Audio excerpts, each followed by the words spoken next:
Assalamualaikum warahmatullahi wabarakatuh. Alhamdulillah wassalatu wassalamu ala asrafil anbiya'i wal mursalin wa ala alihi wa sahbihi ajmain. Amma ba'du. Segala puji syukur atas karunia Allah Subhanahu wa taala yang telah memberikan kita nikmat sampai pada hari ini. Nikmat bisa merasakan nikmat-nikmat Allah, yaitu bisa beribadah, bisa nikmat Allah yang lainnya yang tidak bisa disebutkan satu persatu karena saking banyaknya nikmat Allah yang terkadang manusia tidak mensyukurinya. Nah, salawat serta salam kepada baginda Nabi Muhammad SAW yang telah membawa umatnya dari zaman jahiliyah sampai zaman yang terang benderang. Jadi teman-teman, di sini saya akan menyampaikan sebuah akad dari fikih muamalah, yaitu akad kafalah. Nah, di sini teman-teman, istilah kafalah berasal dari bahasa Arab yang berarti ad-doman.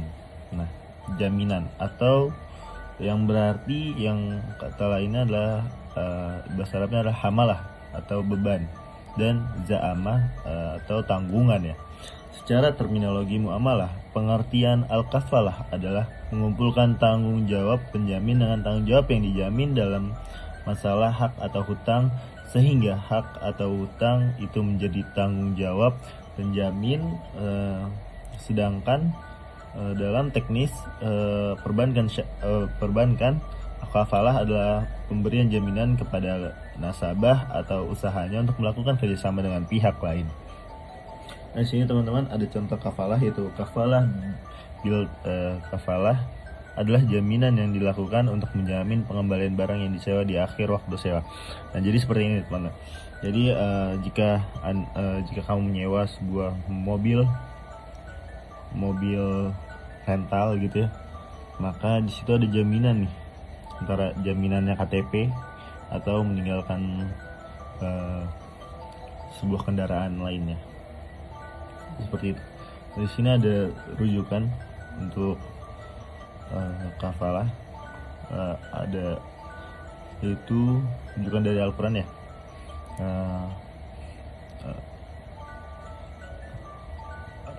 Pada surah Yusuf ayat ke-72, yaitu artinya, dan barang siapa dapat mengembalikan piala raja, maka ia akan memperoleh bahan makanan seberat beban unta, dan aku yang menjamin terhadapnya.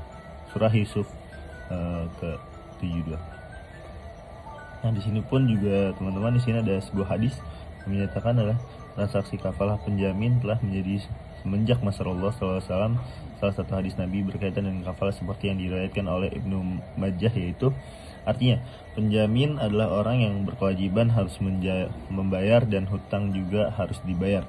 Hadis riwayat Ibnu Majah. Nah, selanjutnya teman-teman, bagi teman-teman yang ingin mengetahui fatwa MUI-nya, di sini 11 DSN MUI 4 2000 tentang kafalah. Nah, di sini DSN MUI-nya adalah mengenai kafalah. Para ulama berijma membolehkan orang-orang Islam pada masa nubuwah memperhatikan hal ini.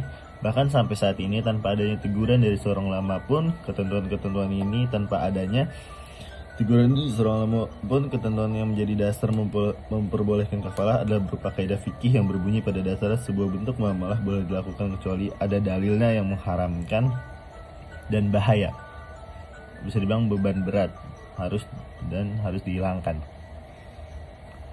Landasan hukum Dewan Syariah Nasional mengeluarkan fatwa tentang kafalah dan menetapkan fatwa dengan Syariah Nasional nomor 11 DSN-UI 4 2000 tentang kafalah yang ditetapkan tanggal 8 Muharram 1421 Hijriah atau tanggal 13 April tahun 2000. Fatwa ini menetapkan bahwa pemberian jasa kafalah dilakukan dengan prosedur masing-masing. Bank Syariah memberikan dengan mengacu pada ketentuan umum bank garansi yang telah ditetapkan Bank Indonesia dan rukun kafalah yang telah ditetapkan oleh Dewan Syariah Nasional Majelis Ulama Indonesia. Nah, di sini teman-teman ada hal apa saja yang harus diperhatikan dalam melakukan transaksi kafalah fikih muamalah tersebut sehingga dalam koridor sesuai syariah. Yang pertama adalah tindakan hukum syariah yang disepakati. Nah, maksudnya bahwa perjanjian yang diadakan oleh para pihak itu bukanlah perbuatan yang bertentangan dengan hukum atau bertentangan dengan hukum syariah. Sebab perjanjian yang bertentangan dengan ketentuan hukum syariah adalah tidak sah.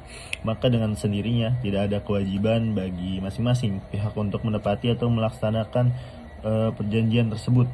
Dengan kata lain, segala bentuk perjanjian yang bertentangan dengan hukum syariah dengan sendirinya batal demi hukum. Nah, di sini yang kedua harus ada ridho dan ada pilihan.